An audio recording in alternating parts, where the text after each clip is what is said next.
are listening to GORCAST, you idiot. Matt Muehling. Yeah. What's up, brother? What's up?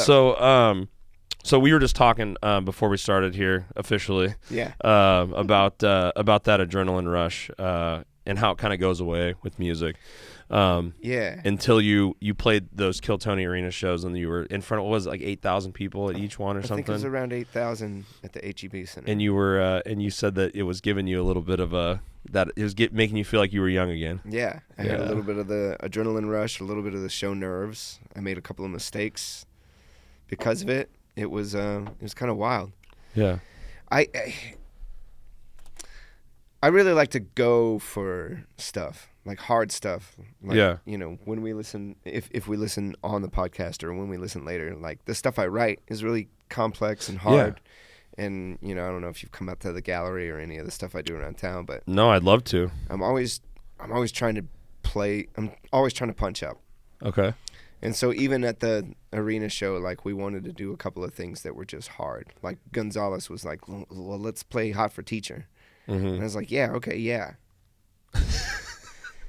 Yeah. Okay, sure. You're like, let's just play that. Yeah, right. Yeah, no big deal. Well, I mean, I know it, and I've played it a lot of times, so I'm confident that I can do it. But then it's like, oh shit, this is 8,000 people. Yeah. You gotta like not think about that. Yeah. Right? Yeah. It's pretty intense. So that's one of the reasons I wanted to have you on too, is just like to figure out like what else you do besides all the Killtony stuff. You know what I mean? Because sure. I know that there's more to Matt Muehling. You know what I mean? Than just that. And like you were saying, the gallery. Like I want to know for myself, and just to let anyone who listens to the podcast know where they can find, you know, where they can go see you play other music or do other stuff. So are you in a couple different bands, or do you have your own project? Like all of the above. All the above. Okay. In a lot of different bands. Got my own project. So let's shout out the projects first. Dude, shout out as much as you want. Let's do it. Excellent. So I've got my own band. It's up on the screen back here. Nice. Open2.o. Open2.o. And that's no spaces. Okay. Open, the number 2, period, lowercase o. It's the letter O. Yeah. Right? It's the letter O. Okay. And that way we can also abbreviate it to O2O. And it's kind of cool. Okay. Why did you come? What's that name? What is up with that name? Why did you come up with that, or how'd you come up with that name? All right, so that's a long story. I'll try to make it short. It can be long, dude. It's a long form podcast. Okay, hell yeah. You don't have to make it short, dude. Well, this is basically the second iteration of another band that the drummer, and the violinist and I had together. The drummer and I started it. It was a band called McMeta, and when the pandemic hit, we were all trying to figure out how to like stream our rehearsals. Okay. So we're all in the rehearsal room together trying to figure out the technical aspects and stuff. And our bass player and our violinist got into this big argument over some stuff. And long story short, the violinist and I left the band. Oh. And we didn't really talk to the bass player or the drummer for a while. And then, like, pandemic kind of comes to a close, and lo and behold, the drummer and I find ourselves on a gig together. And the guy who called us was like, yo, like, I know y'all haven't spoken in a while. Like, I wanted him to be on drums. Like, is it cool? And I was like... He's like, can you guys squash this shit? Yeah. And I was like, yeah, I mean, like, we should, right? We're adults. Like, yeah. What are we hanging on to? So, like, I talked to him, and we had a big reconciliation, and he still had the band going, but the bass player that, was in the band who kind of started the fight, I don't know if that's okay to say. We'll find out later. Yeah. He moved. He's up in Fort Worth now, going to law school. Then it's definitely okay to say that. Yeah, yeah. And so we were like, okay, yeah. What's going on with the band? Like, do you want to try again? Like, we've got songs that I wrote that we never, played. Haven't done anything with yet. Yeah. Sick. And so we put the band back together and, tried to throw a couple of extra guys into the mix. I wanted it to be like a 5-piece with keys, guitar, bass, drums, and violin. And the bass player was looking at the the new bass player, was looking at the rehearsal schedule, and he was like, you know what? Nah, this is a lot. Too serious for me, dude. Yeah. So he bowed out pretty quick, but the keyboard player stuck with us for a little while. And he brought an element to the sound that like previously only existed in my MIDI demos, you know? He brought it to life, though, a little bit. Yeah. You know, we didn't have a bass player, so he's playing key bass and adding kind of like cinematic layers, you know, with synthesizer and keys. And I was like, man, this is actually closer to what I imagined. So you guys have no bass player, no actual string bass? Yeah, no bass player. Okay. So he's just doing all the bass on the program kind of key thing. Okay, yeah, cool. Exactly. Which sounded really cool and very futuristic, and I grew to love it pretty quick. And so, you know, we still hadn't named the band yet, and we were kind of thinking about what it used to be and what it is now, and we were like, how about 2.0? You know, like, right. How about McMeta? No, I don't want to call it McMeta 2.0. Why don't we call it 2.0? And the violinist was like, what if we called it Open2.o? And I was like, what the fuck is Why? What the fuck is that? You know, like, that doesn't even sound like a band name anymore. Yeah. And she was saying, no, like, the music opens your ears and your mind and your heart to new experiences. It's like it's open for interpretation type shit. And I was like, okay, yeah. Yeah. And the fact that it didn't sound like a band name at all was appealing to me in a way. Yeah. And so I was like, okay, Open2.o. And there you go. Dude, naming bands is like one of the dumbest things ever. Like, it's just because it's so. Because we had to read, not to like make it about me, but it's like we had to. It's your podcast. I know, but but just to relate, it's like we were a band called Sisyphean Conscience for a long time. Ooh, that's as metal as fuck, bro. Right? But nobody knew what the fuck it meant, and so it's like we're Sisyphean Conscience. Like it was like just wait, let me explain it to you. Like you don't have time for that shit. You know what I mean? So it's like we rode that fucking name into the dirt. Like we did work with that. There's probably a couple thousand people with that T-shirt still. Woo. You know, so we did work for like 10 years with that name, and then it was like, dude, people just don't remember. They're like, that one band with the fucked up name was really cool. Yeah. They really crushed. Yeah. You know what I mean? But like, you can't take that home with you. That's not gonna make people remember. You know what I mean? Like, you can have an impact on somebody on stage, but they need like something quick to be like, oh, Open2.o was sick. Yeah. Right? Like that band, what was that band called? Oh, Open2.o. I remember. You know what I mean? So it's like, it's a good band name. Just by that rule alone. Right. You know what I mean? And so we changed our name to Bystander, and that process of changing our name was like, we knew we wanted to change it, and we had rules like we're not going to go crazy again, right? And have a crazy band name. But like, what do you change it to? And then you start giving the band name. I feel like we started giving the band name too much like weight and importance. You know, like when you start naming a band and you're like, you got five dudes that all have to agree on shit that are all different people. It's impossible. Yeah. And so you're trying to get 5 dudes to agree, and then it's kind of like, it's almost like when you repeat like the same word over and over again. Like if you just sit here and say French press, it like loses its meaning. You know what I mean? Like the amount of names you start looking, you're like, this whole thing is done. Like it's one of the most stressful, like idiotic things to try to name a band. Like people that haven't done it, it's hard to explain. I think I'm trying to do it right now, but they have no idea. And so we finally were just like, let's just do like Bystander. You know what I mean? Like we're all kind of bystanders to the bullshit that's happening. You know, we don't have any control over this fucking bullshit that's going on in the world. And, you know what I mean? That's really good. And so that's where our heads were at, but also just like something that doesn't have to have too much. It can be open for interpretation. There you go. You know what I mean? Exactly. But no, that's cool. So what else do you do besides Open2.o? Because I feel like so I had Mike in here. Yeah. And you guys are just like, this is one thing I love about like the musicians I met in Austin. You guys are like workhorses. Yeah. Like you don't just have the one thing. It would be easy to just have like the killtony and then that's all you do. Yeah. But then you're probably not getting better. But it's like you want more. Like you guys are all like these hungry, driven, you know, like hardworking musicians. That's like it doesn't necessarily. I don't think it necessarily exists where I'm from. I'm from Portland.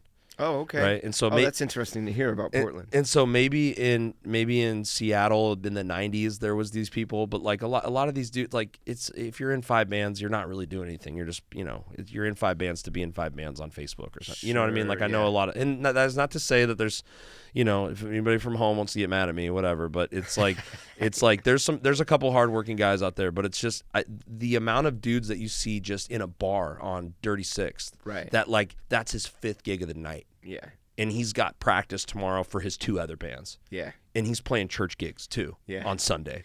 You know what I mean? Like it's no days off for Austin musicians out here. Yeah, absolutely. So it's like it seems like Mike's got a ton of shit going on. Like he has the drumsticks in his hand. Like way more than a lot of these guys like in the metal scene where what I'm come from. It's like they have their one band and they're lucky if they meet up. And you're lucky if any of those guys practice solo on their own. Yeah. You know what I mean? It's like Mike's got his drumsticks in his hand. You got your guitar pick in your hand half the week. Yeah. It's pretty, and it shows. I mean, it shows even when you guys are just, jamming on Killtony and I still don't really understand how much of that is rehearsed and how much of it is like improv or how that works. Almost none of it's rehearsed. Okay. Yeah. So it felt like there were a couple of questions in there. So yeah. So I'm sorry. I'm just chatting here, but like what else do you have on your plate right now besides Open2.o and the Killtony stuff? So projects that I am both a co-collaborator for and really excited about. Open2.o obviously, and then another band called Sketch. Just spelled normal? Yes. Sketch.band on the Instagrams. Sketch.band. And since we're talking about Instagrams, you can find Open2.o at O2O band.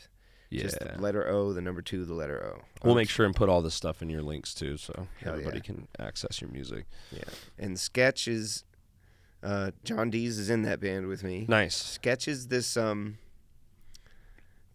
super group of triple threats. So the drummer, James Atkins, you might have remembered him from one of the episodes of Killtony. He subbed for Mike one time. Okay. So remember the rapper Lil God? Yeah. So yeah. Everybody remembers that guy somehow. Right. Well, his name's Dallas. Yeah. He's a good dude. We have some mutual friends randomly that do that kind Oh, of rap that he does. that's They're like very, very famous. I don't want to clean my room. Yeah, that was so funny. But yeah, our buddies Grim Salvo, shout out to Spinny and Pat. Grim Salvo are kind of like the biggest, some of the biggest names in that whole genre of music. And what are they calling that? Dark genre? rap. Dark I don't rap. know. Okay. It's kind of just its Goth own thing. It's kind of like the Suicide Boys. I feel like I don't know much about it, but they're like the mainstream of that kind of music. And then there's just these whole other like side on things. Anyway, the drummer. Yeah. So Lil God came on the show, and he unleashed "I also play drums" on the microphone unwittingly, because he didn't know he was up against like one of the best drummers around right now. James Atkins. Yeah, he's touring with Bob James, and Bob James. Do you know that name? I don't. So Bob, Bob's been doing records since the '60s or '70s. He was part of the movement that became smooth jazz. Okay. Which is kind of interesting, because I feel like a lot of times people associate smooth jazz with I don't know. Smooth jazz is a whole topic of discussion in its own. We can talk about smooth jazz in a minute. I'll write it down so we don't forget. Perhaps. But Bob is a fantastic songwriter, and he gained all this notoriety again in the 90s when hip hop artists started sampling his stuff. He's one of the most sampled jazz musicians of all time. I'm gonna look it up. Yeah. Bob James. Yeah, and so I love that kind of shit. I love jazz and smooth jazz, and so he's still doing his thing. He's still touring, and now he's got James in his band. And James is just the kind of player that when he goes somewhere, because he's with Bob James, when they go places, people who are killing it right now in the industry will show up. Questlove's been there, Corey Henry, they'll see him play. And these guys will come up to him and just be like, "Yo, dude, you're the next wave. Keep going." that's crazy. Yeah. And so he just happened to be subbing for Mike that night, and Lil God's like, "Oh yeah, I play drums too." And they did the drum off thing or whatever. Yeah, you basically volunteered to be, to go up against Goliath. It's like, do you play drums, or do you play drums like people in Guitar Center trying drums play drums? You know what I mean? Yeah. And James, I started on drums. Dude, James just I don't plays play drums. the shit out of drums. Yeah. So is it like just jazz stuff, or does he do anything? He does gospel anything. chop stuff and so that brings it back around, because he's also a songwriter and a singer, and so he started this band Sketch, where he just he talked to me a lot about it when he moved to Austin. He was like, where are all the cats at? Where are all the best guys at? And how come they don't get together? What I want to do, Matt, is assemble the Avengers. Yes. And have a team. I love that. Yeah. So we find John, who's also a producer, songwriter, and instrumentalist. John Dees. Mm-hmm. Yeah. Badass. He brings with him this bass player from Orlando, this guy named Montez Garner, who is a phenomenal bass player, a phenomenal songwriter, and a phenomenal singer. And then we gather up this other cat in town, Dane Relaford, another keyboard player, also songwriter, also singer. Just like, all these, everybody on the team is just like capable of devastation on multiple fronts. That's awesome. And so that's kind of what the whole thing is about. Like, that's why he named it Sketch, is because it's supposed to be, kind of liquid in the way Bruce Lee says to be water. You know what I mean? Like, when it pours into a cup, it becomes the cup, etc. It can be anything, and it will be whatever the songwriter who writes, the particular song we're playing chooses for it to be. So, like, if I write a song and it's supposed to be straight up rock, the band's going to do the shit out of that, If Dane writes a song and it's like an epic like R&B jazz odyssey, it's going to be like the band's going to play it like that, And so it can be just all these different things, because every single member is a songwriter and brings their own unique flavor to the table, and can at any moment be the captain of the ship. That's sick. I like that. That's a good concept. Yeah. Are you is it like a revolving door? Like, are members going to come in and out, or is the group itself set? The group itself is set. Okay. Yeah. That's cool. And then so different people will kind of take the lead. Right. Do you know, does Snarky Puppy do that? Do you know who they are? Yeah, I know Snarky Puppy. I know that different members of the band write songs for the band, but I think Mike is always the band leader. Okay. Yeah. Yeah, I got really into that stuff for a little while. Just because I went to school with all those guys. Really? Yeah. Where'd you go to school at? North Texas. North Texas. Okay. Yeah. For music? Yeah. Okay. I remember when those guys were like putting on their first concert in one of the rehearsal halls at North Texas. They're so sick, dude. Yeah. Yeah. And now we saw back right before I left home and moved out here a couple years ago, we saw Toto play with Journey, and one of the the drummer from Snarky Puppy. I don't know everybody's name. Oh, that's okay. I can't keep track, but yeah, they're I know the drummer from Snarky Puppy, I think, was on stage with Toto, and I was like, oh, dude, that's just like two of the best things together. Like, yeah, super bands. Yeah, absolutely. That's cool though, dude. So so you got Open2.o, Sketch, Killtony Band. Is there another project too? Well, after that, it's just a lot of miscellaneous, What does that mean? Just like me working as a sideman for different artists in town. Even like a lot of the members from Sketch have a residency at the Continental Gallery on Thursdays. Is that on South Congress? Yeah. Okay. So right next to Continental, there's a set of stairs that go up to like a lounge. Oh, okay. It's also a venue. I need to come hang out there. Yeah. Come watch you play. Do you play with Mike there sometimes, or? Yeah. Okay. So Mike's been playing with, we call that group the Homies, and Mike's been playing percussion with us. Sweet. And then on Tuesdays I'm at Seaboys with the Groove Line Horns. Those guys, they've toured with a lot of people. Jason Mraz, Kelly Clarkson, I think. The big names. Yeah. The big pop guys. Zach Brown Band. Mm-hmm. Yeah. And the saxophone player is like the leader of the horn group, and he had like a cover band for a while, just like a wedding band. Mm-hmm. And someone called me to sub for it, and that's how I got to meet him. And yeah, like every time we needed a sub for that wedding band, I would call one of my friends, and he was just like, dude, like, every player you call is absolutely incredible. I want to do a separate project with you and like whoever you would put in the rhythm section. And that's what became this residency at Seaports. Okay. So John is also on keys in that band. Yeah, you guys are all kind of flirting with different projects together. Absolutely. That's yeah, interesting. John and I, like, we have a running joke that like eventually we'll just be playing together in different things like 7 nights a week. Hey, if it works, it works, dude. Yeah.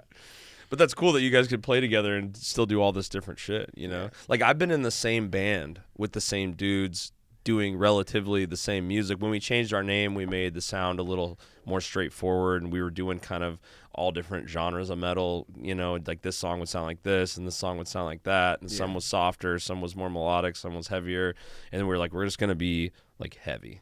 Yeah. You know what I mean? From now on, you know, after we changed the name. Simple name, more straightforward music. But, like, it's just so different, I guess. My approach to the music industry, or my path and journey in music, is so different from, like, what you and Mike and the guys in the Killtony band or whatever do, and all these guys that you're jamming with around town. And so, you know, that's just, I'm trying to, I guess, understand.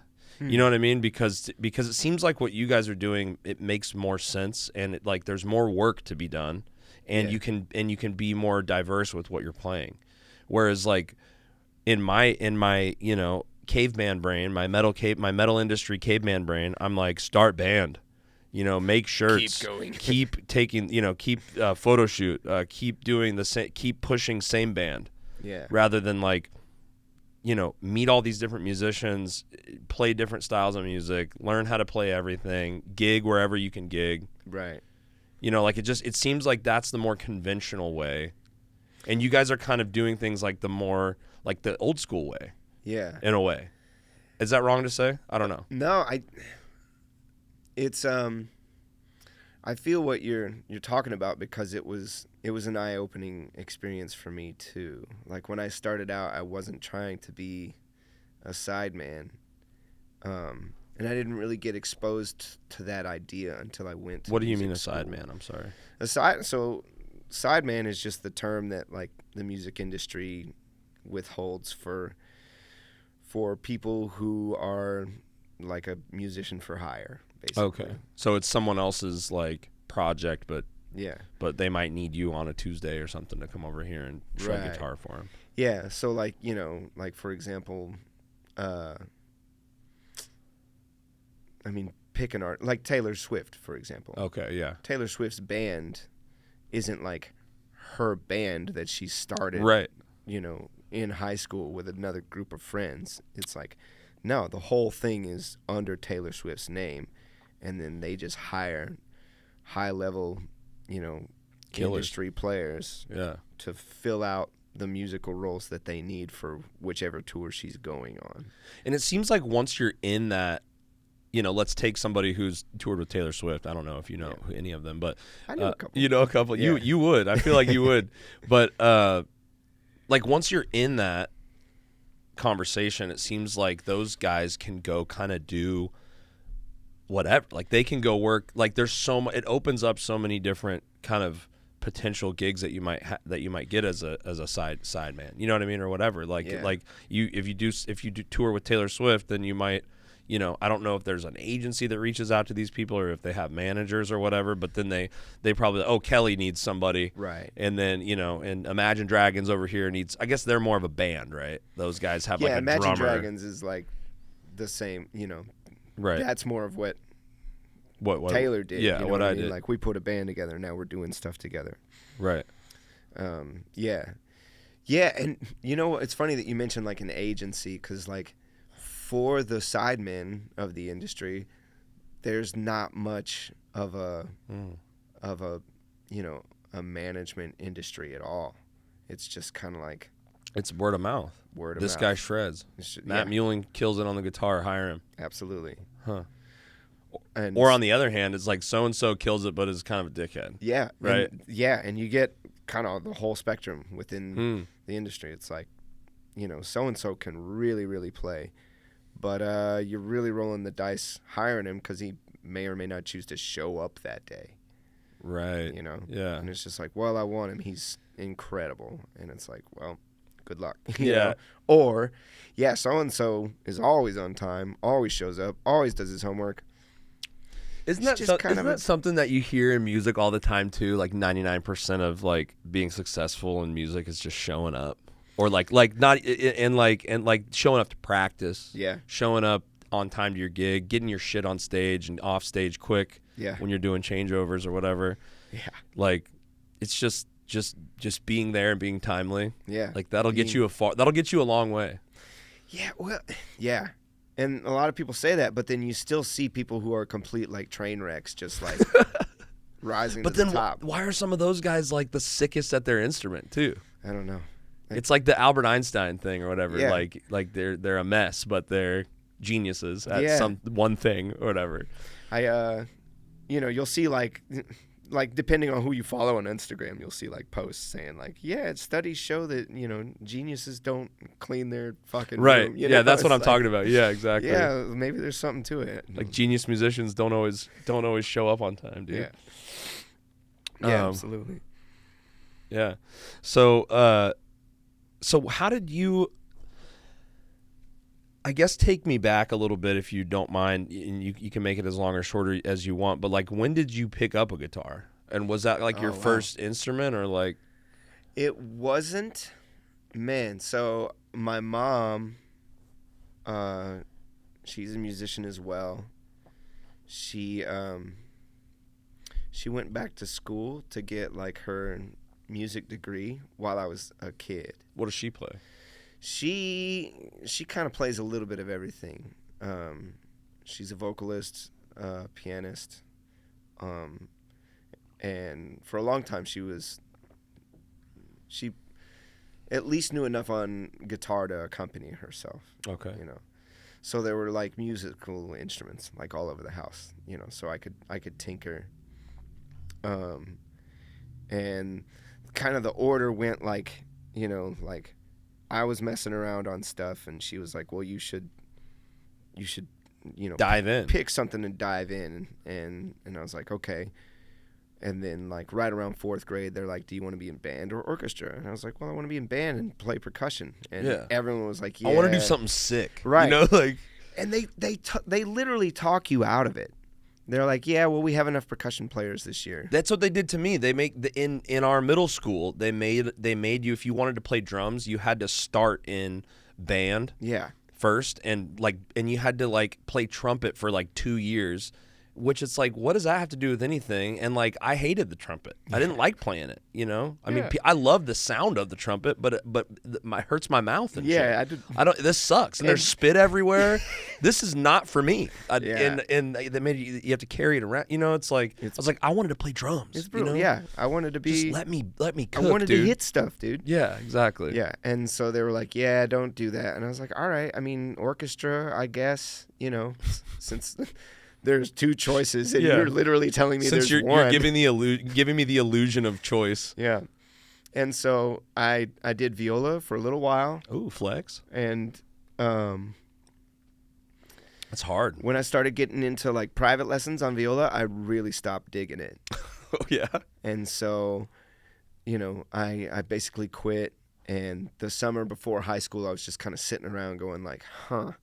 Well, I don't like not playing an instrument. I dislike not playing an instrument more than I dislike taking private lessons on viola. What didn't you like about it? Was it the teacher, or just like you realized that you hated playing that instrument?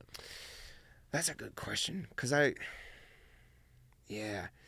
classical is, from what I can gather about being a classical musician, it's all about suffering. Yeah. And I think like Makes everybody who gets into like classical pedagogy just embraces that. What is that pedagogy? Sorry. Just like the teaching of, of an art form. Okay. And so everyone who gets into like teaching classical, they're just embracing that. So they're not trying to make it fun for you at all. It's like a dojo. Yeah. Yeah. So she's just like, you're going to learn this repertoire, make sure you practice every day, come back better all the time. And I was like, yeah, I mean, okay, but like, not all these songs are that cool. Yeah. Like, I don't want to practice this shit. Right. You're like, I want to learn fucking Stairway. Yeah. Like, what are we doing? Yeah. So I was just kind of like tired of it, and I wasn't having fun, so I quit. And then it was only then that the realization that like not playing music is actually more unbearable for me than like right. You felt like something was stuff I don't missing wanna from do. life. Yeah. And, you know, so my mom plays all these instruments. They're just sitting around the house. So I was like, well, guitar's a lot like viola. I can kind of figure that out. And so I started tinkering with her guitar. And she was like, okay, well, I saw what happened last time, so I'm just going to get you one lesson to get you started. Right. And then you do what you want. Not prepaying for this shit anymore. Absolutely. And I was like, okay, cool. And then that was kind of it. Like all through high school, I just played guitar like as a hobby. I wasn't very serious at all. Okay. And then it changed at some point. At some point, it changed. I was on the wrestling team in high school, so I think that was the most important thing to me. Okay. But that was also what reshaped my work ethic. Right, your discipline. Yeah. I think if I'd have been a wrestler before I'd have been a violist, I might have been able to embrace the suffering. Wrestling, like, teaches you to, like, embrace the suck. Enjoy it. It's like, that's what makes you strong. You Yeah, know? yeah. And I was like, oh, okay, well, I can get behind that idea. Right. Suffer to strengthen, you know. But viola, like you were saying, you're like, this is whack, dude. These songs are These not songs cool. are not that cool. Yeah. You're like, I don't care if it's Beethoven's fucking whatever. Yeah. Like, it's not that cool. Which is funny. He didn't have the sauce. Right, exactly. But now I go back and listen to all that music. I'm like, It's oh my sick. God, this is brilliant. I should have you know? stuck with viola, dude. Yeah. But yeah, so wrestling changed my work ethic. And then finishing high school, I thought I was going to go on to like college and wrestle. And those plans didn't work out. And so I was kind of just like in Amarillo after high school trying to figure out what I wanted to do. And I had a lot more free time. So I was playing a lot more guitar. What kind of stuff were you playing when you say you were playing guitar? Like, are we talking Smoke on the Water over and over again? Because that's what I was playing on guitar. Well, that's an interesting right out of high question, school. too. You know what I Yeah. mean? Like, what are we talking about here? Well, so that was when like I started to level up. I had more free time, and I was just like, there was a moment during my senior year when one of the best players in school like did a solo performance. I remember that same thing happened in our school. Yeah, for the talent show, and I remember watching this guy being like, like, whoa, You can do that. yeah. And you know what's funny? That guy's name is Mathen Minster, and he's now in Cage the Elephant. Okay, I've heard of them. Yeah. I don't know. I'm not gonna pretend like I know Yeah. the band, but I've heard Cage the Elephant before. But Big band. Yeah, they're pretty famous, like, you know, kind of indie rock gone, you know, Proggy. superstar. You know what I mean? okay. Like some of these bands, they start indie rock and then they just like blow up. So it's Matthias is our chief indie rock correspondent. Do you know Cage the Elephant? Yeah, definitely. Okay, cool. Boom. like, so that was part of it, like seeing him do that and kind of realizing like, oh, there are levels way above what I'm doing. And then like I had this kind of like rediscovery of Joe Satriani. Oh. So my dad got into Joe when I was like 12 years old, and I had no idea. You know, I was just like, oh, the music's cool. Like, the music's fun. But then after high school, someone asked me to do a gig for his birthday party, and I wanted to learn like a harder song. So I was like, you know, Stairway to Heaven, let me check it out. And I go to check out Stairway to Heaven, and I realize there's things in the guitar solo that I can't do yet. And I thought about my guy Mathen, and I'm like, man, he was, you know, the big thing was bending. Like, I had no idea how to bend strings. You know, I would try to push it up with one finger, and it would get like a quarter step out of tune. It's funny that you say that because I feel like now that you do know how to do that, you do that shit all the time. Well, it's like you like that. that's the thing that like really man, for some reason, that is a thing that really resonates with people who are listening to you, you know. It's those little flares. Yeah. It's the bells and whistles, you know. Yeah. And so it's like, it's almost like a necessary evil, you know. I'm not, like I don't know, I could kind of take it. That's not true. Anyway, I won't get into that. But I couldn't figure out how to do it right out of high school. And I went back and watched the video from the talent show of how Mathen was doing it. And like, I leveled up just like studying him, you know. And I was like, oh, he's using 2 fingers to push the strings up. Like, oh, wow, it's way easier to do that. He was holding the pick between these 2 fingers. And, you know, I was doing like this thing. One of those. Yeah, I was just... And so, like, I studied him, and I figured out all of Stairway to Heaven. And then my uncle sent me, like, a Joe Satriani tab book. And I was like, oh, yeah, Joe Satriani. And I put Surfing with the Alien back on. I don't know if I know that one off the top of my head. That was like his breakout record. Okay. Anyway, we get into like the first solo on Surfing with the Alien, and I was like, what is happening? Because like I had just, as a kid, I had no idea what I was listening to. And then after having like some experience trying to get better at guitar and then hearing him again, all of a sudden I realized. You're paying attention now. Yeah. And you're looking at it through like a guitarist lens. Dude, and he was doing stuff that I couldn't fathom. I was like, how is he that fast? What is happening? Yeah. You know? And hammer-ons, what is that? Yeah. And my uncle had just gifted me this tab book. I was like, I have the key to unlock these powers. Yeah, dude. And so I was just like, yeah. And I just dove in. You were just grinding. And that was it. And then after a year of like community college, having no plan whatsoever, and taking like a piano elective just to fill out my credit hours, and then like diving into Joe Satriani, I was like, I just want to do this. Yeah, I'm wasting this. Everything else is a waste of time. Yeah. And so if it takes away from guitar. Right. And so I just dove into studying music. I changed my major.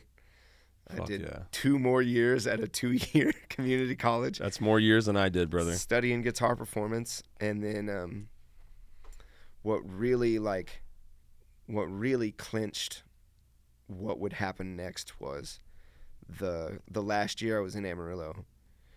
You know, and we talk about adrenaline being like a source of craving for why we get on stage. We're addicts. I was a total adrenaline junkie. And we were at a band rehearsal one winter, and the drummer wanted to take a smoke break, so we went outside, and I got up on the roof, and there's this like light out in the courtyard that's shining up on the building, and one of the band members says like, I bet you can't make it to that light from out here. And I was like, watch this, and I just go for it. And like a complete idiot, jumping off a 12-foot roof, I had my heels out like a long jumper when I hit the ground because I was going for distance. Wait, you were jumping off the roof? Off the roof for distance. Trying to hit like a light pole? Trying to just make the same distance, like get past the light pole. And so because my heels were out, all the impact was on my heels.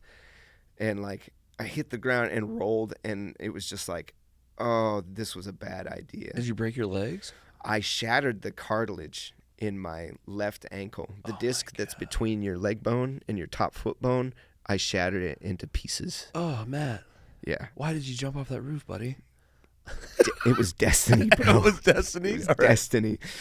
Because, you know, what happened was I go to the hospital. They can't figure out what's wrong because it's a cartilage injury. So it doesn't show up on the x-rays. It doesn't show up in a CAT scan or, you know, whatever, all the machines. No one could see it. So he's like, well, we're just going to put you in for surgery. Like, clearly something's wrong. Your foot's the size of a balloon. And we're just going to put you in and we're going to fix it. So this doctor, Thane Morgan in Amarillo, I think he's still there. He's a genius. He aced medical school. He does work for the Olympic ski team. He just lives in Amarillo. That's how lucky I am. For the ski team? Yeah. He lives in the middle of Texas? Yeah, so he goes and he gets in there and he's like, okay, like this disc of cartilage is obliterated. So what am I going to do? He takes all the pieces out. And now there's no cartilage between the 2 bones. So he drilled a couple of holes in my top foot bone to make it bleed because he knew that the blood would clot and the clot would start the seeds for scar tissue cartilage. They call it fibrocartilage.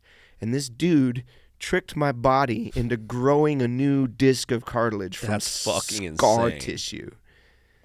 That is wild. So I'll show you the scar. I mean, because it's so small, you can barely see it. But like, there's the stitches on that side, and there's another set on the other side that you can barely even see. What a gangster! That guy was a gangster, dude. And he was like, it's post surgery. He's like, it's just my hope that like, you'll be able to walk without a limp for the rest of your life. Yeah. And I was like, what have I done? So I was in a cast for 9 months. Oh my God. Just sitting around. And so like, if I don't have anything to do and I can't go anywhere, what am I going to do? You're going to shred, brother. Yes. That's what you're going to do. So I'm just in my room, gain cranked all the way, just leveling up, dude. 16 hours a day, just like. Just double XP weekend every day. And I drove my dad insane. Oh. He went upstairs one day. He knew that we had looked at North Texas, but that I had kind of chickened out because it seemed like pretty rigorous and kind of out of my field of expertise, which that I was right about. I had never done any jazz before then. And he's like, he comes downstairs. He goes, I got you student loans. I signed you up for classes. Oh. You're going to North Texas. Tighten that thing in the back here. You're going to North Texas after the summer's over. Get the fuck out of my house with your guitar. Go practice somewhere else. And I was like, which is cool because it's like, shout out, Dad, for being supportive, but absolutely. Also get out of my house. Get out of my house.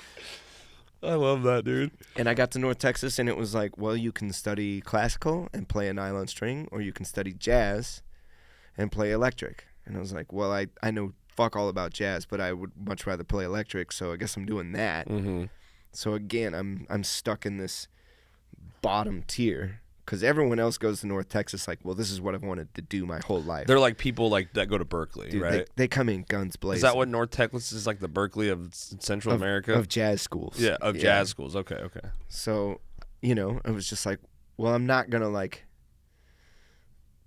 quit, and I'm not going to, like, suck for the rest of my life. So it's just time to get to work. Right. So you put the fucking hard hat on. Yeah. Nice. And just ground it out and got a bachelor's in jazz guitar performance and moved to Austin. That was my thing with like instruments is like I played like a little bit of everything in the rock I played drum. I started with drums when I was like 12 or something, went to lessons for a couple years, but I don't know what it was. I think it was just too loud to do, like, for me by myself when nobody was like I liked jamming with people. Yeah. But then like to practice drums was like, it like annoyed me. I don't know why. It annoyed even me. I didn't want to be that loud. Like I would have rather had like an electric kit or so. I don't know what it was. I still liked playing the drums, and there was like a time after that where like my buddy, who is no longer with us, but he was like really into pills. We started a band, and he would leave his drum set at my house, and we were trying to do this little band together with my buddy who's a guitarist, and he would always be off doing pills and would never be around. I was supposed to be the vocalist, you know what I mean? And then I just started playing drums with my buddy, and that was like for like 4 months, I was tight, brother. I was tight, and we had like 5 little metal songs that we were riffing, and I was like just cutting a sweat every day, like in the little jam room. Like that was like the one moment that I was good at drums. And after that, I feel like I know like what it takes to be good at drums, and I'm like, dude, no thank you, brother.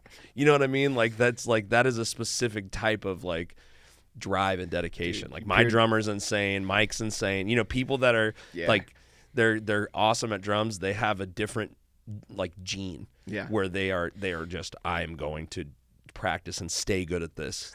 It's like the opposite of riding a bike. Like the day you decide you're not going to play drums today, you get worse that day. Like you get a little worse. Like you have to just grind it out every day. Yep. But yeah, I played a little bit of everything, and like I just didn't have the discipline. I don't know what it was to like really learn how to. That's why I have so much appreciation for people who crush at an instrument, just because it does take, like, you have to get to work. And it's just a crazy amount of work. Yeah. Maybe college would have been good for. Maybe I would have picked an instrument. I mean, then I can't. I don't ever do if, ands, or buts, because it's like then I wouldn't be who I am today. But it's like, if I would love to be able to shred on guitar, but if it was easy, then everyone would do it. Yeah. It takes that effort. And I don't even I don't even recommend. Well, I really don't recommend the route I took, because all that really equals is a whole lot of debt that you can never pay off. In a bum ankle. Yeah. But what I do recommend is like finding something that motivates you to the point of like addiction. You know, like the only reason I'm good at guitar is because like if I don't pick it up at least once a day, like I start itching. Yeah. You know what I mean? I'm like, no, I need to play. Like there's still all these concepts I haven't mapped out, and you know, I still so many riffs to learn. Can't play giant steps at 400 BPMs yet. I have to practice. Yeah. I'll never be good enough. Yeah, exactly. Yeah. I never. Well, and that's another thing I try to get people to embrace. It's like, yeah, if you have this destination in mind, you know, this end game goal, you're missing the point. Right. The whole point is just the travel, you know. The journey. The journey. Yeah. Just going there. That could be said for most things, I think. I think so. Yeah. Especially with life, right? The destination is death. Yeah. The whole point of life is the journey. Yeah, exactly. Like, damn, that's huge. just keep going. Do stuff. Learn something new. Yeah, I feel like especially, you know, in the metal microcosm, which is what I've been calling it recently, because a lot of these metal guys, they think they're on top of the world. Yeah. And it's like, dude, we are in a petri dish as far as like metal and, you know, or as far as music, the music industry and how big it is and how, you know, how small metal is in that conversation. Yeah. You know, if you're not talking about Metallica, which is really just rock now. Yeah. You know what I mean, or whatever. Absolutely. And so, but it's like a lot of these guys, they start with, and I think, you know, a lot of us are guilty of it. Like me included. It's like you start your first band not even thinking about the journey, really. Right. You started thinking about that fucking end goal. Yeah. Where you're like, I want to tour with my favorite bands. I want to, you know, be like the cool band I just saw. Yeah. You know what I mean? And I don't even know if money's a thing. It's like a search for clout. You know what I mean? Yeah, it's a for lot sure. of clout. Actually, and yeah, it's a I lot, agree like, with especially nowadays, you know, maybe it was about, it's almost like you get in now going, well, we're not going to make money, but, you know, can we get girls and look cool and like fucking you know, get a bunch of followers? Like, that's what it is now. Absolutely. You know, and it's like, you have to for sure not care about that now. You're at such an advantage with anything, with comedy, music, whatever you're trying to do, if you don't care about that shit. Right. If you don't care about the numbers right now. Like, I think that will put you at the biggest advantage, because there's so many people that are so obviously hunting for numbers or trying to hang out with these guys and do clout chasey stuff. Yeah. And it's like, if you can just do something because you're about it, pick something that you're actually about, that you don't care about getting clout for doing, Right. and then go do that just because you want to do it. That alone will put you at such an advantage. Because you're going to make the best stuff. Right. It's going to come from your soul. Yeah. You know? Absolutely. But it's, you know, I guess at the same time, though, you have to have some kind of inspiration to do things. You know what I mean? Yeah, like, for sure. if it's not money and if it's not clout, what is it? You know what I mean? So Right. why pick up the guitar anymore? Yeah, yeah. You know what I mean? Well, maybe just because you really are inspired by a guitar. You see, like, you know, like an old video. Like, I've always wondered, like, nowadays, like, kids watching like an old Satriani video or something, what do they think? like a 15-year-old in 2024, like, that's like been, you know, I don't know, playing guitar or something, sees a old, you know, what's his name? Frank Zappa, dude. Right. You know what I mean? Like what the fuck is this? You can do that? Yeah. And it's like, no, you can't. Right. Yet. You know what I mean? Absolutely. I do want to go back to what you were saying about like looking at stuff through a different lens, because I remember, like, each time I would start to play an instrument, because I did do, like, I think I did some guitar lessons, maybe a few, but I had my guitarist just teach me, like, how to do scales, because, you know, my bandmates shred, and it's like, and like that, I got addicted to that. You know what I mean? The one that I like could remember and play right now is like the harmonic minor. Mm-hmm. You know what I mean? The one that sounds a little evil. Yeah. You know what I mean? I love that one. You have to like slide it down one fret. See, I'm just like, I have like a caveman understanding of like every instrument, but it's like the sound. You know, that's it's haunting. It's like it's Yes. like Luigi's Mansion. Well, and the you know? sound is like the most important element. Right. And that was the first thing you talked about. Yeah. So like, Yeah, so I remember like a little bit of, and like that shit's addicting to me. Like I would just, I might buy a guitar after this podcast because I left mine at home, so I just didn't want to move down with it. So it's like I gave it to somebody. Yeah. But and it was a 7-string anyway. I think that was a big mistake. I learned how to play guitar on a 7-string because again, it was the metal thing, right? It's the metal thing to do, and it wasn't. But have you ever played a 7-string guitar? Not really. I played a little bit of 7-string. And yeah, I always end up getting lost. Something about the perspective of it is until you get adjusted to that, it's a little bit for me, it's a little bit dizzying. I keep thinking I'm on a different string than the one I'm on. Yeah. I just got it for the chugs, dude. The chun jun jun jun jun because it just sounded so chunky. It's so awesome. Yeah, but, and I could do the same thing. Yeah. But yeah, like actually more than 7-string guitar, I will play like 5-string bass. Like I've done gigs on bass, and the only bass I have is a 5-string. And with bass, I put the time into like seeing where I'm at. Like especially if I'm gonna be doing gigs on it, it's like I can't be confusing which strings I'm on. Right. A lot of guitarists think that if you're a guitarist, you're a bass player. What do you think about that? You know that's true. You know what I'm saying though, right? Yeah, you know what I'm saying. Oh, I could play bass. I know exactly what you're saying. Okay. Really? I got the same feeling I got from that statement I got from like, metal guys thinking that like they've got it all, musically speaking.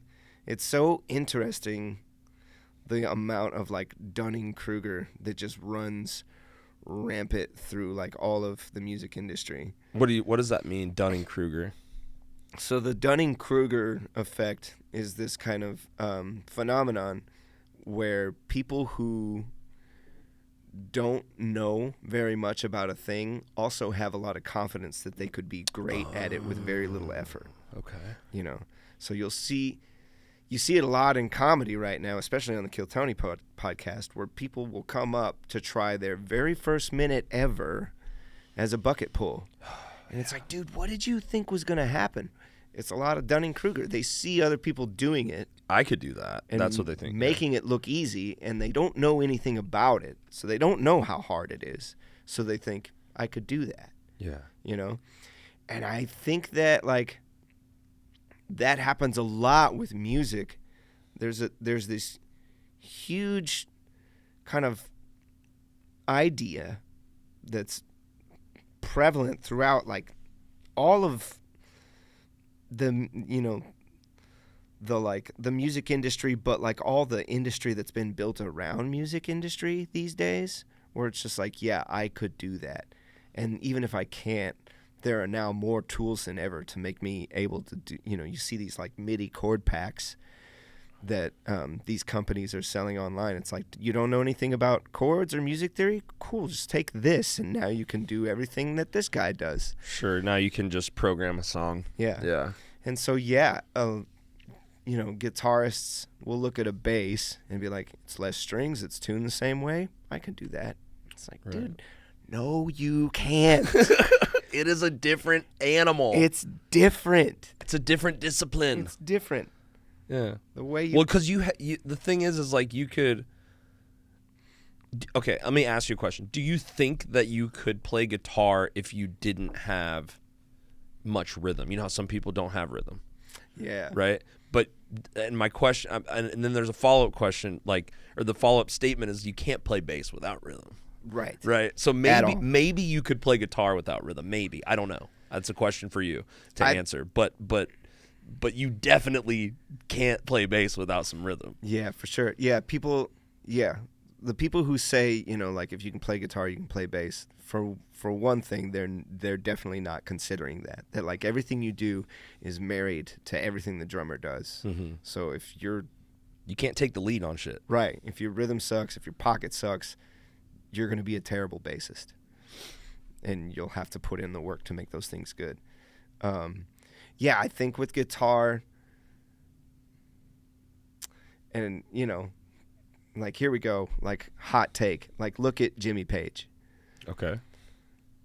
Now, in terms of, like, having attitude and cool tone and playing cool stuff, Jimmy Page was a great guitarist. In terms of having rhythm, Jimmy Page sucks. Okay. When you get to, like, for example, the bridge of Stairway to Heaven, and it goes da-da-da, da-da-da, da-da-da, da-da. He is almost half a beat ahead of the whole band on the first one. You hear guitar, and then you hear the band on that first chord. Da-da-da. It's like Jimmy Page fucked up. I've never heard anybody make that analysis before. Dude, he's creative. He's got very bad rhythm. His rhythm is bad. So he wouldn't have done good playing bass. It's bad. And so, yeah, I think in answer to your question, a case can be made for, like, the consequences for having bad timing. For having go down Dunning-Kruger syndrome a little bit on guitar, because you're doing different things. You know, you're not married. You should be. You know, like, as a sideman, the philosophy you learn to embrace is that everybody's a drummer. If you're playing music, then your sense of rhythm is better be good. The most important thing. Mm-hmm. It's more important than anything else. But you know, people who aren't professional musicians, they don't know that. Yeah. You know, that was one thing that made guitar, I think, a little easier for me, is that I started with drums, you know, and I learned the 1E and a 2E and a 3E and a 4, and I was like, you know, doing the alternating thing, because I picked up a guitar, and you know, my first inclination was not to go down picking everything. I basically, and I would have friends that had been playing guitar for years, and they'd be like, dude, I can't alternate pick like that. And it just makes sense to me. Right. And then traveling string to string was like the hard part to get down on that. Yeah. But I remember I learned, because my parents, like, you know, I got lucky. I had good parents, you know what I mean? Mm-hmm. And like they wanted me to play music, and like when drums, you know, they would push me. And then like when I finally was like, I don't want to do it, then like if I showed interest in another thing, they would like get me that and force me to go do that. Yeah. You know what I mean? That's really cool. And I got lucky for sure. And I ended up playing none. I'm just screaming in a metal band, just like the dumbest thing ever. No, but I feel like it makes me kind of like a football coach, though. Like I know good football when I see it. Right. You know what I mean? I can't throw the ball like that, but I know good football when I see it. But like, so I know like good players when I see them, and it's like, but anyway, I had this bass that my parents bought me, and I never played the bass that much. It was like the least out of all the things that I learned how to play, but it got played a lot by people that would come over and jam, right? Mm-hmm. And so at one point it was missing all the strings except the top one. It was just a haggard little sad bass, dude. It was like a Fender Jazz Master or whatever those are called. A sad master. It was a sad master, dude, a Fender sad master. But I would listen to these metal songs that like I really love, like the breakdowns of some of these like prog metal bands, like After the Burial and stuff. I don't know if you know any of these, but I could show you some. And I've heard the name. They have funky breakdowns, like really weird, like it's like Machino Meshuggah. Yeah. Like the you know what I mean? Like all the weird, the crazy polyrhythm stuff. Yeah. So I would sit there listening to Meshuggah and After the Burial, and I would strum the shit out of that string, and I would alternate pick just like the rhythm to it. Mm. And then I went and played guitar, and I was like, oh shit, I have all this, like I've got rhythm. I got some rhythm with my picking hand. Like, whoa. So, yeah, dude. Fuck, I want to play guitar now, dude. This is like, I do podcasts with like restaurant owners that we just talk forever about food, and I get hungry. It's like I'm just talking to people about shit that I want to go and do, I guess. Hell yeah. I want to go get a guitar, dude. But I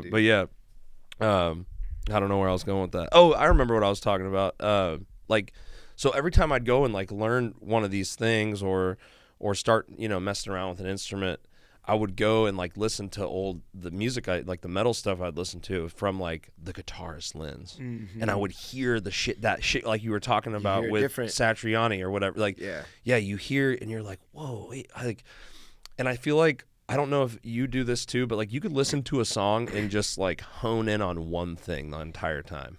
Yeah. You know what I mean? Oh, yeah. And that's something where I feel like I made money doing that for a few years. Oh yeah? Yeah. I had a job as a transcriber for it was a Christian music company that does this. They have an interesting thing that they do. It's all almost entirely online, but what they do is they have these contract deals with all these big Christian artists, so they have legal access to the studio masters and all the stems. What? And For like big songs? yeah, for just like Any song. huge big Christian songs. Oh, Christian songs. Christian Okay. artists. And so what they do is they put all those stems into Ableton sessions, and then offer like a rental service to worship leaders for those songs, so that when the worship leaders are leading those songs, they can have the stems from the like our God is an studio. awesome God or Right. whatever. They'll have the studio version. Damn. And so to supplement those tracks, they had charts for all the songs, so that like when you play the song, the sheet music that you have is specific to the song. And it's not just an interpretation. Right. It's or like whatever. It's exactly not an ultimateguitar.com Right. fucking Right, exactly. tab. It was exactly what was on the record, transcribed by professionals. And so they had a team of guys who were transcribing all the for lack of a better word, like the white music, like the white the white music, church music. the white church music. But they had a growing catalog of gospel Oh, that they okay. the other guys were like, yeah, I'm out. You Yeah. know what I mean? And I caught wind of this job just as they were looking for somebody, and I was like, oh hell yeah. Yeah. Here comes 5 years of my college jazz transcription experience making me money. Yes. Sign me up. So I went through, they did a very serious interview process. It was 3 deep, where the first one was over the phone. And then they sent me songs to work on, and the second one was in office, and They were like, "Are you a man of God?" right, exactly. But then for 3 years I was working for them transcribing only gospel music, and so just putting that awesome. skill that you're talking about to work. Yeah. Oh, what is the bass doing right here? And when you combine that with what the keyboard player is doing, what chord does that make? That's even beyond my understanding. Yeah. It is a fun job. It was also a very tedious job. Eventually, I got pretty burnt out on it because it takes, people don't realize, you go to Guitar Center and get a transcription book, somebody had to transcribe that. Right. You know what I mean? And I'm sure they can consult the artist and kind of get feedback on the tablature layouts, but it's let's say you've got 2 minutes worth of music, and not even a hard song, a simple song. Like Smoke on the Water. Yeah. To transcribe that accurately and convert it from what you're hearing in your ears to sheet music, Written material. that someone else can read, that's a good half hour's worth of work, right? And I was doing these 7-minute gospel extravaganzas. I had a song one time take me 10 hours to complete. Jesus. Billable hours, I hope. No. Oh. And that was the thing that made You were it getting rough. per song or They were something? paying me per song. And I Those eventually, freaking church people. well, I eventually was like, look, this isn't working. It's not like the praise and worship stuff where you can just bang out a song in a half hour. Right. You know what I mean? These are hard chords. These are crazy rhythms. This takes a lot of work, consumes a lot of time, and making $40 a song doesn't always pan out to a great rate. No. Panned out to $4 an hour for the hardest song in your catalog.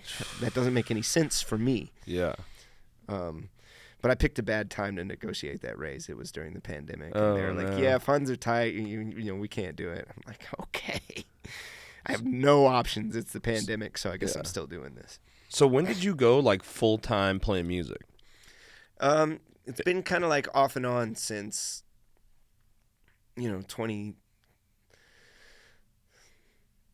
Well, yeah, like kind of off and on since 2004, because while I was in school, I started getting into the gigging scene in Dallas and Fort Worth.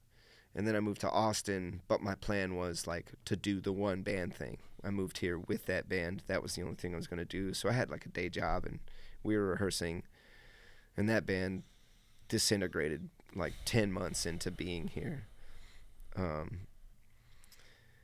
And at that point it was like, man, I don't know what I have to live for. I'm in a brand new city. I don't have any friends. I wanted to play music for a living, and now I'm just like struggling to eat, you know? Right. So I started going out to jam sessions. I was like, maybe I'll try the professional musician thing here in Austin.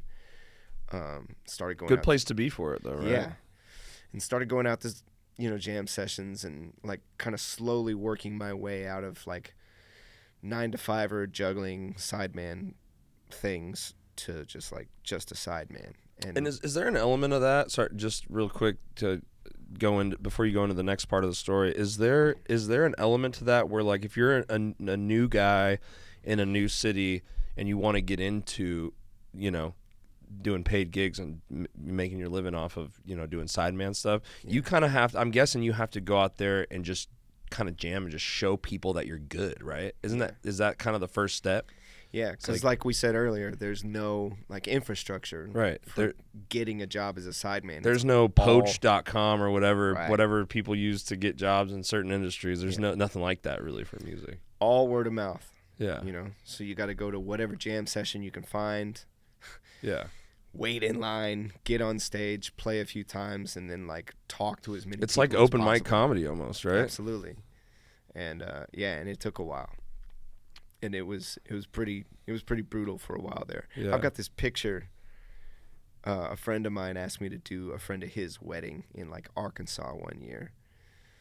And this was during the time when I was just starting to try and break into the scene. So I was working for a moving company here in town and doing gigs at night. These were crazy hours, like, you know, wake up at 6, at the moving company at 7, moving furniture. The only people who are moving across town in Austin are the obscenely rich. So the furniture is all huge. Mm-hmm. You know what I mean? Just like heavy as fuck. Wardrobes and couches that, you know, look like elephants. And, you know, it's just insane. And then I'd be doing that to like somewhere between 6 p.m. and 10 p.m., then go play a gig up till, you know, gig ends at 2. Bedtime is 3 o'clock if you're lucky. And then you're up at 6 a.m. again. During the summer in the Austin heat. I bet you're watching your fingers and shit, like making sure you didn't fuck your hands up while you're moving. You're also doing the worst job for somebody that plays guitar. Like if something smashes your hand or something, you're fucked. One of the most insane summers of my life. And so made you hard though, dude. Dude, yeah, absolutely. So someone took a picture of me doing like the reception by the pool after this gig, and like I get the picture and it's like, you know, like my arms are like this big around. You can see like things in my neck. Like I was just starving and worn out and haggard and just like, I'm still doing it, bro. I'm still living the dream. Living the dream. Yeah. You know, and fuck. Luckily that was the last summer that I had to live like that. But it was a pretty brutal time. Yeah. Trying to get into the scene. But you got in eventually somehow. Yeah. So word spread that Matt Muehling fucks on the guitar. We need this man. Dude, when did like people start saying fucks like that? Because I don't know, but I like it. Yeah, I do too, but it feels very recent, and I'm just trying to imagine like what it would have been that like. Fucks. Yeah. I don't know. In those days. I don't know who started that. I don't know where it came from. Who started saying fucks? I think it's just better than rocks and rules. It's like that fucks, dude. And it only describes like a certain level of badassery that like absolutely that nothing else can really touch. Yeah. Like I don't think there's not a higher compliment than like Matt Muehling fucks on guitar, dude. I don't know where that came from. That's a good question. Yeah. Well, I'm into it. Is all I'm trying to say, and I'm trying to imagine like certain situations, certain scenarios from Matt's struggling days. You know, if at least one person would have plugged me to someone else by saying Matt Muehling fucks. Yeah. Just like, I wonder if that would have changed the game for me. Probably, dude. Just having that. Or like, you know, it's like would it have also, if it was said to the wrong person, like back in your jazz school days, like, you know, oh, Matt Muehling, you know, you need him for this orchestra ensemble. He fucks. They're like, what? Not hiring that guy. Yeah. Not talking to you anymore. Yeah, exactly. It's like, I was asking how he plays on a guitar. Like, how good is he at guitar? I don't. Yeah. Absolutely.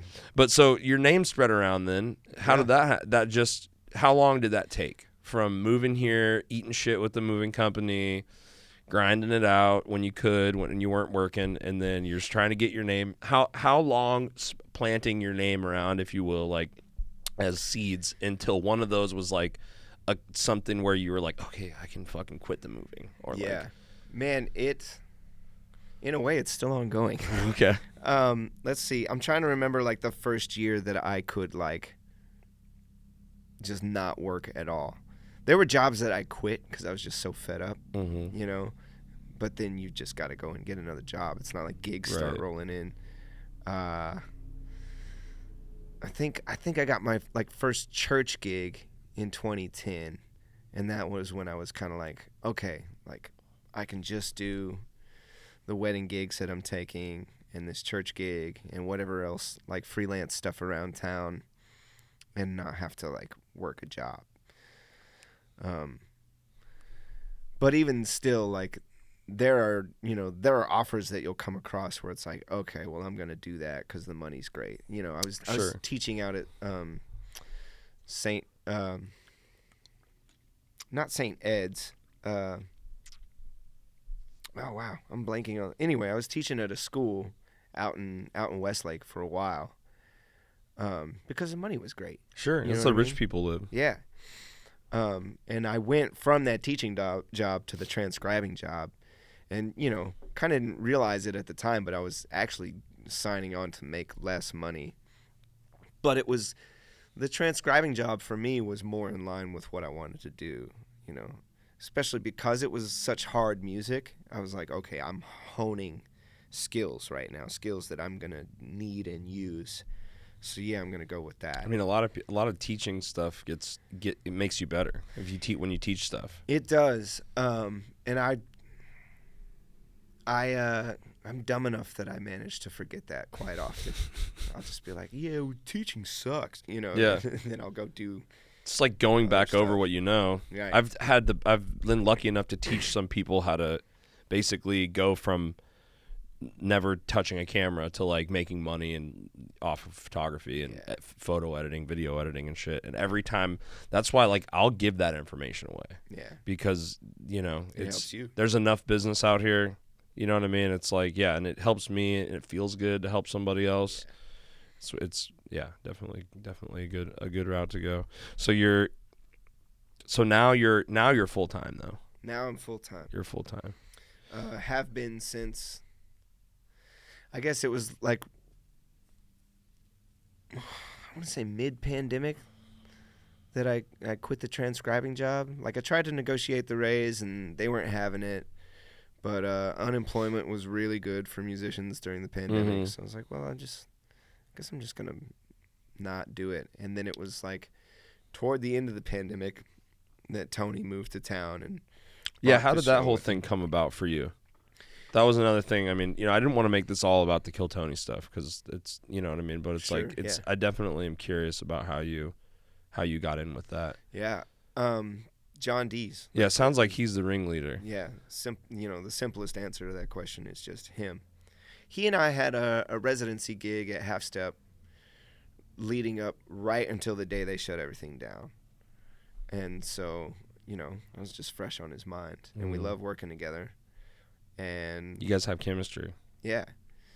And Tony brought his show to town, and they got John to like be the MD and put the band together. And I think they caught wind of him just through Gary. Like Joe Rogan is a Gary Clark fan, and so I guess interesting how all those things kind of fall into place. Yeah. And I actually wasn't in the first iteration of the band. He had Mike on percussion when he started doing the show. He had Mike on percussion. He had a different bass player and a different drummer, and no guitar. and the bass player and the drummer got COVID. I mean, like, it was like the second or third week of the gig, and then he brought in D Madness and me, and then that was it from there on out. It's crazy because so it's like you guys are basically, I mean, that's been years now, but you guys are relatively newer in the show's history. Yeah. Right? But I don't think anybody can imagine a time where the band was different. You know what I mean? Like, it feels like you guys have kind of been the band forever. I don't know. In a weird way. That feels good to hear because when we started, there was a lot of hate. Everyone, I guess, because they missed the old guys because they were kind of part of the like show more in a weird way though. Absolutely, they did. You know, they dressed up and did characters. I'm newish to the show. I mean, you know, I've only seen it really since I came to my first one. I had never watched it, and I came to a show at Antone's. Yeah. It was the Donnell Rawlings one. Okay. Was the first one I ever saw or went to before I had ever even watched the show. So I've only watched it since I've gone back and watched some of the old ones, but you know, you kind of, when you find, it's like finding a band almost, I think, like you kind of like it from where you find it and on. Yeah. And then you go back and you're like, nah, that's not really my I don't, you know, that's not what that thing is to me. Absolutely. You know what I mean? I don't know why, but it's not to say it's not good. It's hard to nail that phenomenon down, but like I know exactly what you're talking about. It's like a lot of time and place thing with things like that. You know, when you find it, like that's what it is to you. Yeah. Yeah, I don't know. Yeah, for me, Rage Against the Machine will forever be Evil Empire and on. Even though a lot of people swear by the first record. I never heard the first record. That's with the one with Bulls on Parade and everything, right? Yeah, Evil Empire. Yeah. Yeah.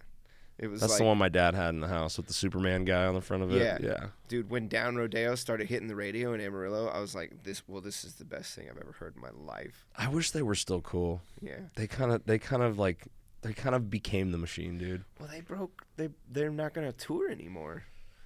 That's like the one band I would, like, no matter what happens, I would have like still liked to see that. Yeah. My dad bought tickets for that. I think he bought tickets for me and him to go. I think they were like $400 a piece or something for like decent seats. Because he was like, it's like that was the same thing. He's like one of those bands. He's like never seen them before, or he saw him once, but he once wanted me to see him, and like they rescheduled it 4 or 5 times and then just canceled the whole thing. Yeah, and it's like, you guys are such bitches. I thought you were Rage Against the Machine, dude.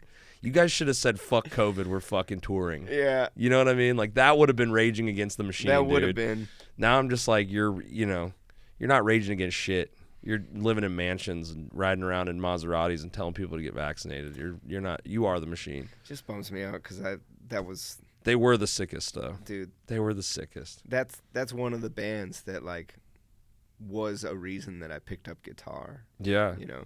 It's like... Tom Morello, right? Yeah, Tom Morello. Those riffs, man. They're absurd. They're unstoppable. They're absurd. And even they're working Audio Slave. I mean, I might even like it more, I'm going to be honest, because Chris is such a savage. That's one of my favorite bands. That's the ultimate super band for me. That is the only super group, in my opinion, unless I'm forgetting one, that ever was dope. Yeah. Like that, like right. They like always there was end up being like dorky. Somehow. Yeah, like even like Velvet Revolver was kind of trash. Yeah. I liked them because I still was like, because you like super group bands because like you like those because you like the idea of it. It almost does. You're like, oh yeah, they did it. They tried the thing. They did it. You know, and But Audio Slave was actually good. Killing. Like every song is good. Dude. Like I've been listening to it again recently, and you're like, you forget like some of those. It's very Rage Against. My dad recently said like that was just, or I don't know if it was my dad or somebody else, but he was like, that was probably just Rage Against the Machine throwaways. That they're like, Chris, sing on these. Yeah. Like at least at first they were like, hey, check out the. Dude, there's so many good songs. I mean, might not have even been throwaways. You're right. They might have written like songs that they didn't get to do. I guess that's what I meant. I didn't mean like bad songs. I just meant just ones that didn't, like stuff that they just had laying around. Right. You know what I mean? And they grabbed it and fine-tuned it or whatever. Yeah, because Rage breaking up seemed kind of abrupt to me. It was like they put out Renegades, and then it was like, we're done. And it was like, well, you guys just put out a record. Like, what, you know, so it's there was obviously some problems with Zach or whatever. It must have just come to a head. Psycho. But yeah, there, you know, for my money, there was never a more incredible combination of like that rhythm section with that vocalist. You know. You know what's weird? They must have really changed as people because they could come out so hard right now. Because there's so much to be angry about. Absolutely. There's so much machine to rage against right now. Where the fuck is Rage Against the Machine? Well, and I think it's they're probably just old and rich and they just don't care anymore. Or I don't know what the deal is. Or if they were gonna, if it's like the same, if they were gonna be the same people that they were back then, right now, then they would kind of be like pro war, like you know, like in a weird way, they would be like the opposite, right? Because it's like. I don't know. I don't know where they would fit in, but it just seems like now would be a great time to come out. There's fucking war and crazy shit going on. Yeah. Like, why can't you come out and talk about creepy rich people and how much the presidents and the elections suck and our options are shit. Like they I don't know. I guess you just they don't have to anymore. I still follow the drummer Brad Wilk and Tom Morello on IG, and they are still very vocal about how just fucked up our government is. I think with the band, I think it was a whole lot of things. You know, they did a tour. Zach broke his leg on a tour. Like he finished like 2 hours worth of concert one night with a broken leg. I just think like pretty dope. There must have been like friction between them that was just unreconcilable. I wonder if they were more successful with Audio Slave than they ever were with Rage. Like That's I wonder, an interesting question. Like actual money and like record sales. I don't know because Rage was huge. Yeah, and I don't know. Maybe I don't. You know, who knows who divvied that up and who owns what, right? But it's like it makes you wonder. Like because they seemed like they were crushing it with Chris. Yeah. Fuck man, Chris Cornell was so sick, dude. Chris Cornell, dude. Oh fuck! Check on your friends, bro. Yeah. Holy shit.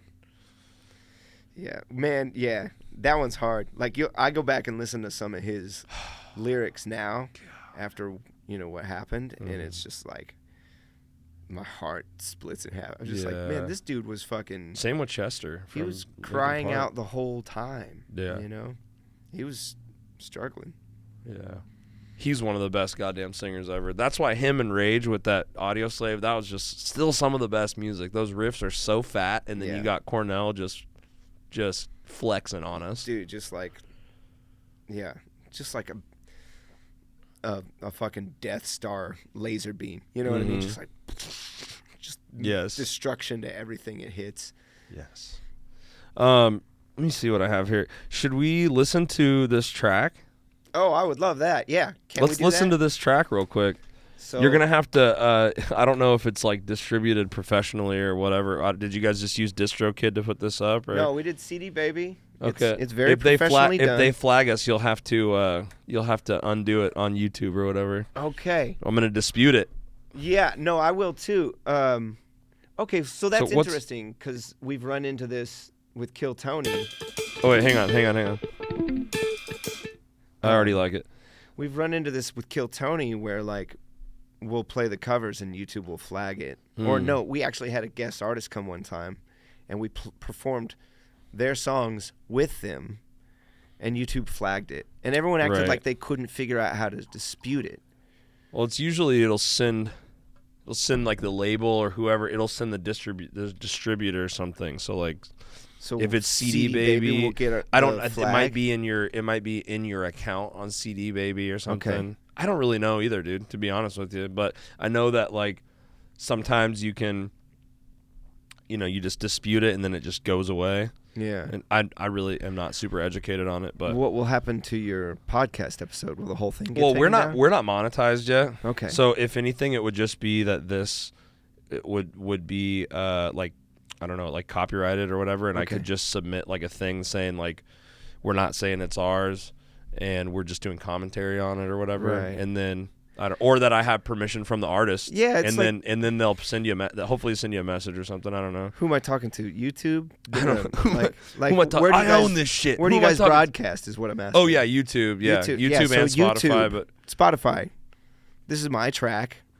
I'm requesting that we play this song on this show.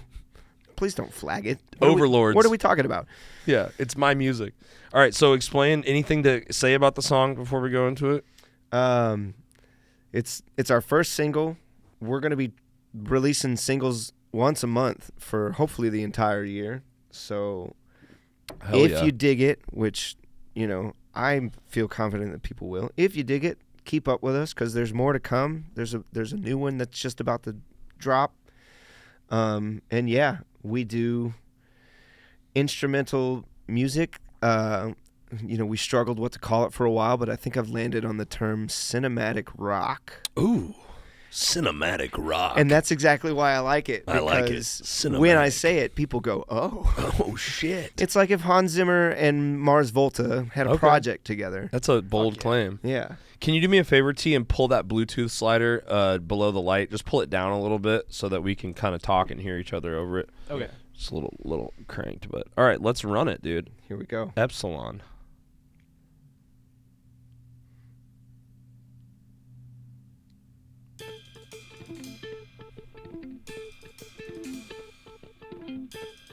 All right, you can give us a little more juice, just a little more juice. Oh.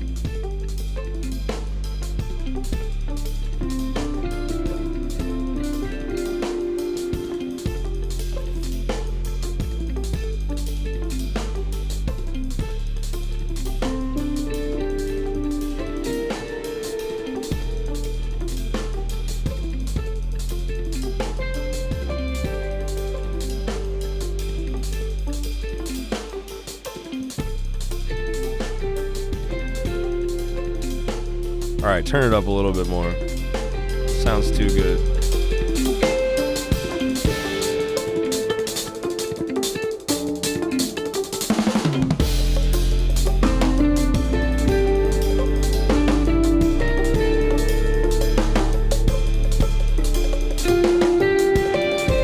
It's giving me Animals as Leaders vibes. Yeah, we get that a lot, and I'm okay with that. Oh yeah, that's a compliment. That's a big compliment.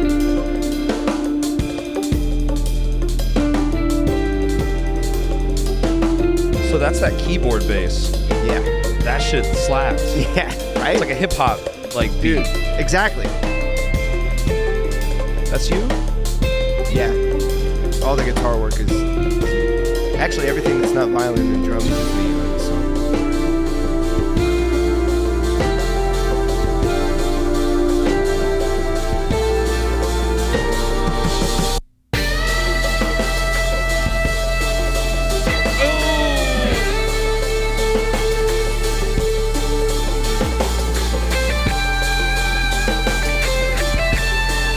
Yes, dude. This is that driving into the sunset music, dude. Hell yeah, dude. You get it.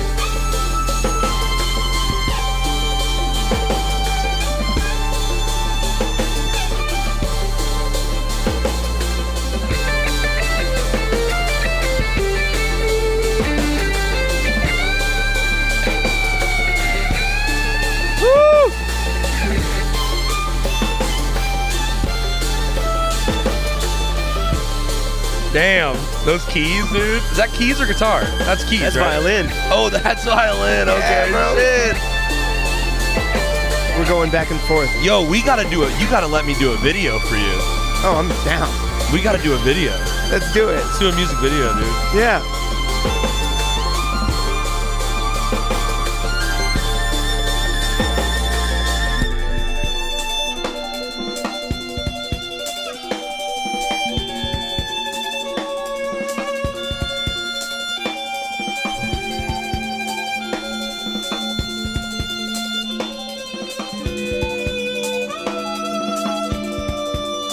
Yo, this is crazy, dude. Thank you.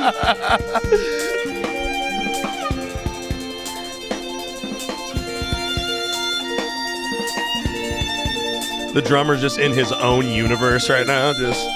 We'll talk about him. He's a wizard.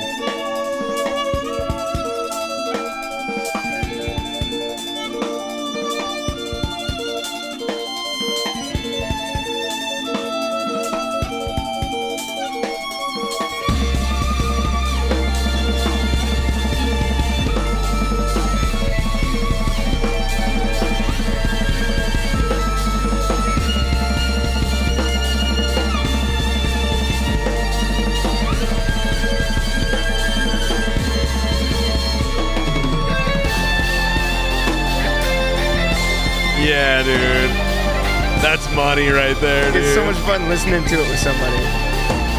It's fun listening to it like this, too. Yeah. It's just...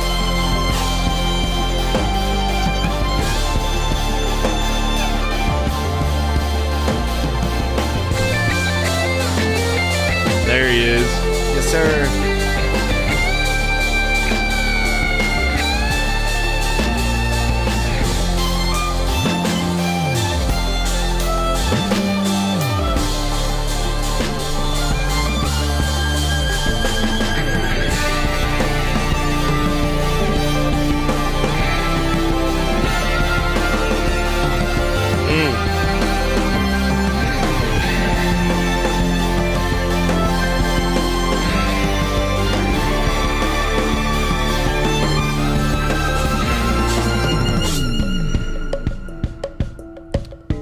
Damn, brother.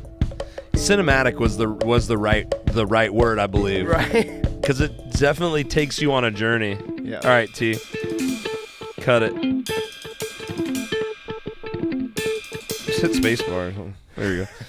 Damn, that was fucking That dope. was fucking epic, dude. Thank you, bro. Thank you very much. That takes you on a musical journey. Yeah. Well, and that's what we're trying to do. That's fucking sick. Yeah. Do you listen to like Pliny in like intervals and Chon and like that whole lane of like instrumental prog metal? Because Man. if not, you should write down some names. If you haven't heard of those before, you would really dig it, I think. No, so I'm hip to Pliny. I'm actually Okay. friends with the guys in intervals. Aaron Marshall and shit. Yeah, and I like Chon.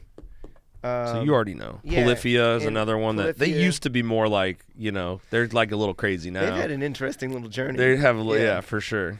And yeah, like another big one for me is this guy Jakub Zatecki. Have you heard Jacob him? Zatecki, Yeah, dude. bro. Yes, dude. Not everybody knows about Zatecki, Yeah. dude. But before he was even in that Dispersed band, he used to shred. When he was like 17, we'd watch these guitar videos, Oh bro. shit! I didn't know he's been. Bro, yeah, well, that I wish makes we could sense. find one. Oh, fuck. He used to have these. Can you Google some shit for me, T? Can you Google Jacob? It's spelled like Jaka, Jakub, I think. And then Zyte, it'll fix it. Zytecki. Are you just looking for a track? No, I want to find a thing on YouTube really quick and Right see. on. We'll probably get pulled for it, but oh shit, close that. I know. Force quit that.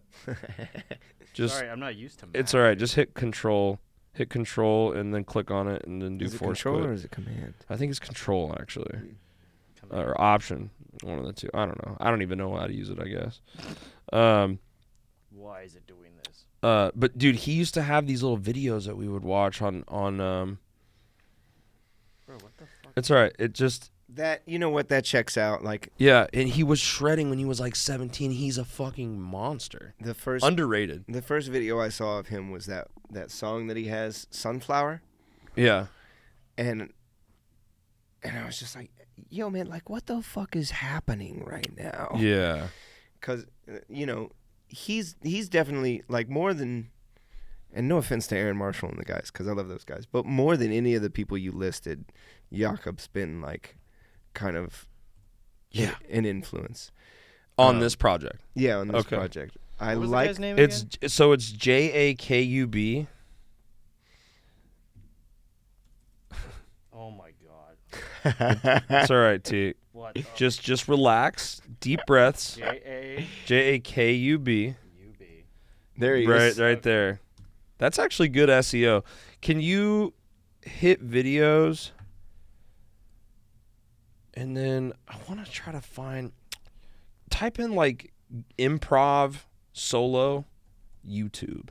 We're looking for like old. We're looking for like 2015. We're looking for something old from when he was before anyone knew who this was. I had a buddy. It's like my best friend used to like basically live in my garage, and he at my parents' house. Oh, dude, David Maxim. You know David Maxim? If you don't know David Maxim, write this down I for don't me. know. Please take. David, if you yeah, write one I'll thing check out down, David. David Maxim, Mykick, Below, and then you could listen to all of them, but start with Below Part 1 and Below Part 2 because they're like these little EPs that he did. And god damn, they're like homies. They're the Eastern European like homies. Yeah. Scroll back up real quick. What was that one? 2011, bro. Let's see what this is. I think this might be. Let's see what this is. Oh yeah, this is one of the songs that you have, dude. This gives me chills. Some of my favorite music of all time. So underrated.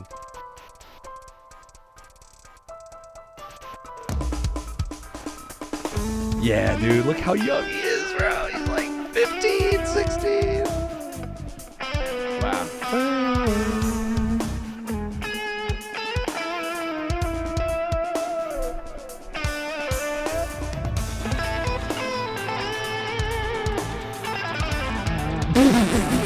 He's so nasty with it, dude. Yeah, dude.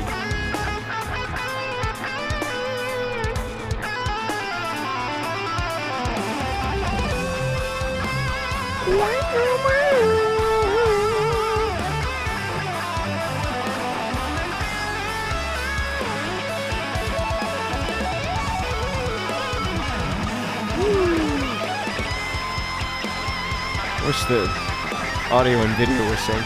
Oh, are they not? This looks so bad and old. Well, it might be because we're like watching on the screen. Oh, sure. Oh, dude, when he goes back into it.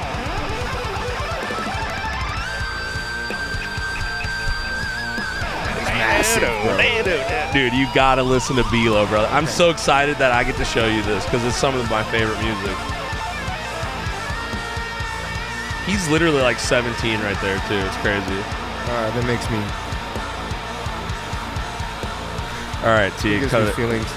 Yeah, that he is nut. That is so cool that you're like that. You know Jacob's a techie, bro. Yeah, bro. You're one of us. Yeah, man. well, You're one of us prog guys, dude. He's ridiculous. He is. Yeah. It's crazy. How long have we been going, T? An hour and 36 minutes. All right. Well, do you want to wrap this up, Matt? Yeah, we can wrap. I think we pretty much talked about. We hit a lot of stuff. I'd love to have you back on at some point. Maybe when you guys have an album out or what. Anytime you want to come on and promote something, dude, I'll do my damnedest to make sure people know that. Sweet. That you're more than just the Killtony guy. You know what I mean? That's the point. Let's check in maybe about halfway through the year. Yeah, 6 months. There's some stuff that's going down. Some of it I can't even tell you about. Okay. Yet. Don't tell me. It'll be fun to catch up after some of this stuff. Yes, absolutely. And yeah, I appreciate you coming on. Did you want to look in that camera, just plug your stuff, let people know where they can find you, and yeah. Find Open2.o Band on Instagram because that's where you can keep up with everything we're doing. It's just the letter O, the number 2, the letter O, band. Real easy. And check out sketch.band also on Instagram. Oh, did I say Open2.o Band on YouTube? Open2.o Band on Instagram. Do everything on Instagram because there's links on all the Instagrams to everything. There'll be a link in the description for all your stuff too. But yeah, keep up with Open2.o Band because we'll be dropping a new single every month for the majority of the year. Waterfall it, baby. Yeah. Just trying to, build up that audience. Yeah. And yeah, if you're a Killtony fan, then I'll see you at the mothership or I'll see you at the arena shows. Yeah, you guys are coming doing up. the crazy shit. You're doing Kia Forum and Madison Square Garden, bro. You're playing guitar at Madison Square Garden, How dog. nuts is that? That's fucking crazy, bro. It's pretty wild. You're a ledge. You deserve it, dude. You deserve it. You, man. Thank you very jumped much. off that roof for this shit, dude. Absolutely. You know what I mean? You fucking hurt yourself for these dreams to come true, I had baby. groundbreaking ankle surgery for this. Yeah, your bones bled or whatever he did to your. Dude, you absolutely. He drilled into your shit. That's great. I haven't even thought about putting it that way, but that's your everything. bones bled My for this bones shit. bled for this shit. And you are doing it, man. Yeah. So it's so cool to see. It was nice to learn more about you. I'm sure. Yeah. I'm sure some of the super Killtony nerd fans are gonna be like, "Oh my god, Matt Muehling," you know what I mean? So hopefully they learn something and have fun with it too. But it was more fun for me to just kind of bullshit and talk music with you, dude. Yeah. So It was really fun, man. Yeah, Thank thanks you for having coming, me. dude. Of course, Absolutely. anytime, man. All right, run the outro, T. Let's do it.